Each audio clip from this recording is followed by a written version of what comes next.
বুটস্ট্র্যাপের JavaScript component নিয়ে আজকের পর্বে আমরা দেখব ট্যাব নিয়ে।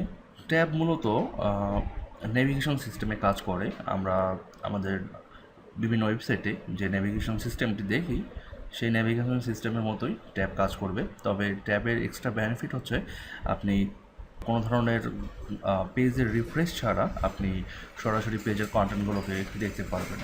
তো মূলত এই সিস্টেমটি নিয়ে কাজ করতে হলে আমাদেরকে ঠিক আগের মতোই আমাদের যে কোয়েরি এবং বুটস্ট্র্যাপের যে জাভাস্ক্রিপ্ট ফাইলটি আছে সেটি ইনক্লুড রাখতে হবে আমাদের ফাইলে, এবং আমাদেরকে ট্যাবের জন্য যে নির্দিষ্ট মার্কআপ সেটি লিখতে হবে।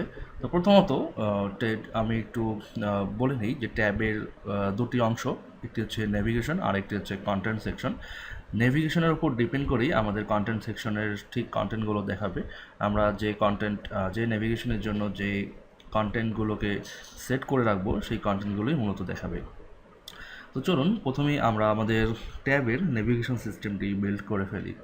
নেভিগেশন সিস্টেম বিল্ড করতে হলে আমরা সচরাচর যে বিষয়টি জানি সেটা হচ্ছে আমরা ইউএল ক্লাস দিয়ে বা ইউএল এলিমেন্ট দিয়ে আমরা মূলত এটি তৈরি করি। সো আমরা সেভাবে করেই ইউএল এলিমেন্ট দিয়ে তৈরি করব। তো আমরা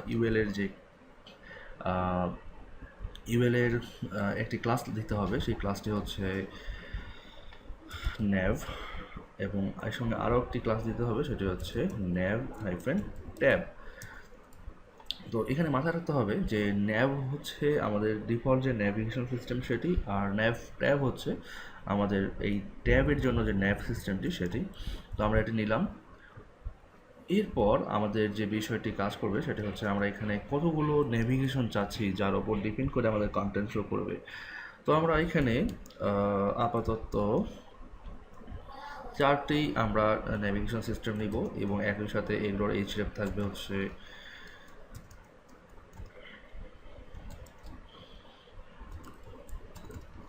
আমরা আপাতত হ্যাশ রেখে দিলাম, এবং আমরা এক্সপ্যান্ড করলাম।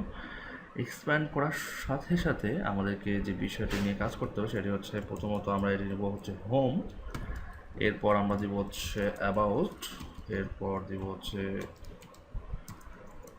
প্রোফাইল,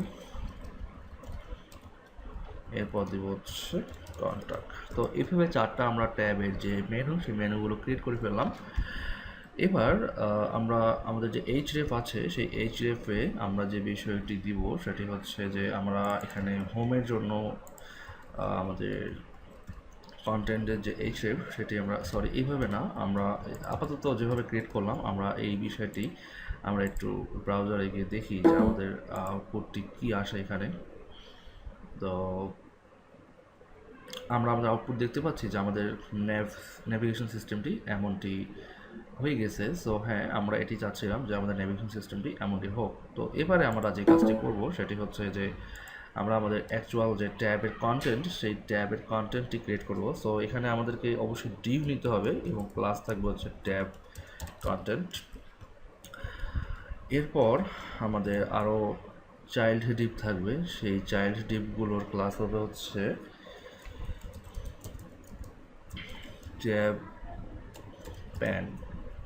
এবং আমরা যেহেতু 4টি নেভিগেশন সিস্টেম নিয়েছি, সো আমাদেরকে 4টি ডিভ নিতে হবে nav প্যান নামে, এবং এগুলো একটি স্পেশাল আইডি থাকবে, সেটি হচ্ছে আমরা সাপোজ আমরা হোমে ক্লিক করলে এইখানে যে হোম নামে যে আইডিটা আছে সেই হোম আইডিটা ওপেন হবে। সো এটি হচ্ছে সেই ইন্ডিকেটরটি, আর এটি হচ্ছে এখানে আইডি ইকুয়াল আমরা দিব হচ্ছে অ্যাবাউট। এই অ্যাবাউট মেনুতে ক্লিক করলে বা অ্যাবাউট ট্যাবে ক্লিক করলে আমাদের এই কন্টেন্ট উইন্ডোটি ওপেন হবে। এখানে আইডি হচ্ছে সার্ভিস অর প্রোফাইল,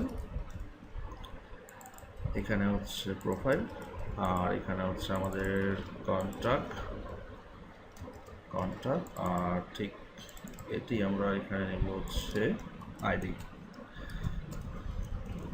ওকে, তো আমাদের বেসিক যে মার্কআপ সেই বেসিক মার্কআপটা কিন্তু আমাদের এখানে কমপ্লিট। এখন আমাদের এখানে যে আমাদের ট্যাব কন্টেন্ট এরিয়াটি এইভাবে করার পর যদি আমরা এখন একটু আউটপুটে দেখি যে আমাদের আসলে কী আসে, দেখুন আমাদের এখানে কিন্তু কোনো আউটপুট নেই, বা আমাদের ট্যাবটি তৈরি করলাম সেই ট্যাব কন্টেন্টটি তৈরি করলাম সেই ট্যাব কন্টেন্টের কন্টেন্টগুলো কিন্তু এখানে দেখাচ্ছে না, কারণ বাই ডিফল্ট এগুলো হিডেন। তো আমাদেরকে কাজ করতে হবে, সেটি হচ্ছে এখানে কন্টেন্ট দিতে হবে, আমরা কন্টেন্ট দিই, না হলে আমাদের ট্যাব কন্টেন্টের কোনো ডিজাইন ডিসপ্লে করবে না, যেটি বাই ডিফল্ট না দেখানোরই কথা।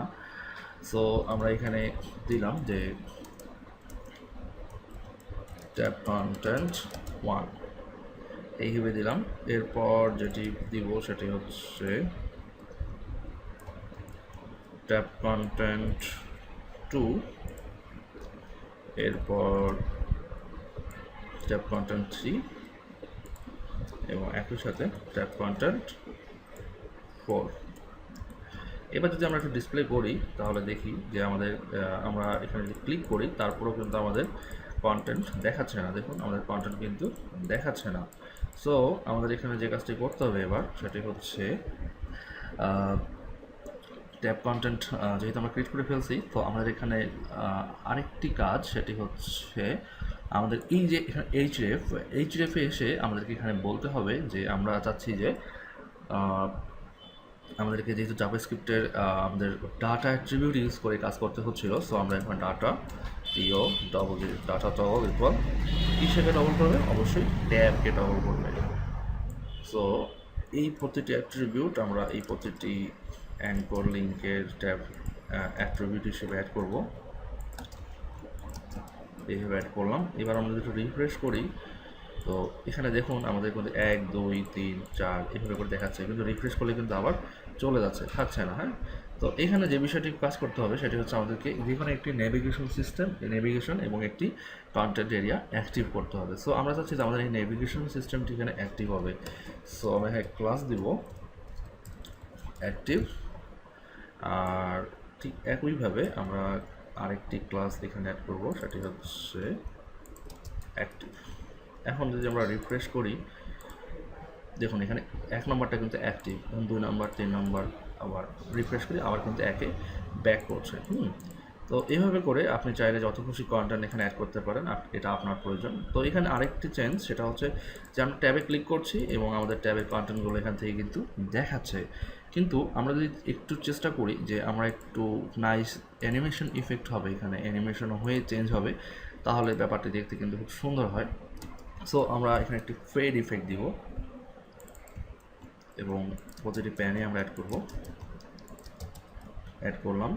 অ্যাড করার পর এখানে যে প্রবলেমটি সেটি হচ্ছে আমাদের অ্যাক্টিভ যে স্টেট বা অ্যাক্টিভ যে ট্যাবের যে আমাদের নেভিগেশন বা কন্টেন্ট এরিয়া, সেই অ্যাক্টিভ ব্যাপারটি কিন্তু এখান থেকে চলে গেছে। এখন 2 নম্বরে গেলে 2 নম্বরটা দেখায়, দেখুন এখানে ফেডের কারণে কিন্তু অ্যানিমেশন হয়ে দেখাচ্ছে, ঠিক আছে, ফেড অ্যানিমেশন। এবং আমরা যখন আমরা রিপিট করে হোমে ব্যাক করব, মানে হোমে ক্লিক না করা পর্যন্ত, আমরা হোমে ক্লিক না করা পর্যন্ত, এদিক থেকে এসে হোমে ক্লিক না করা পর্যন্ত কিন্তু হোম এখানে অ্যাক্টিভ হচ্ছে না বা ওর কন্টেন্ট দেখাচ্ছে না। সো আমরা সিম্পলি এই ফেডটা হোম থেকে তুলে দিব, এভাবে রিফ্রেশ করি, এবার কিন্তু দেখাচ্ছে।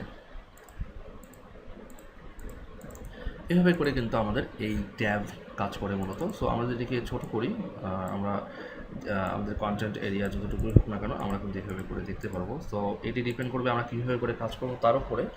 আর আমাদের কন্টেন্ট এখানে চাইলেই আমরা কাস্টম স্টাইল ইউজ করে আমাদের কন্টেন্টকে আরও সুন্দরভাবে প্রেজেন্ট করতে পারবো।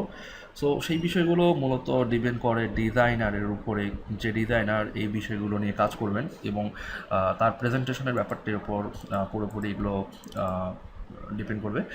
আমি জাস্ট ডিফল্ট মার্কআপ, ডিফল্ট ডিজাইনের উপরে যে চেঞ্জগুলো আনা যায় বা যে ইম্প্যাক্টগুলো আনা যায় সেই বিষয়গুলো আপনাদের সঙ্গে শেয়ার করলাম।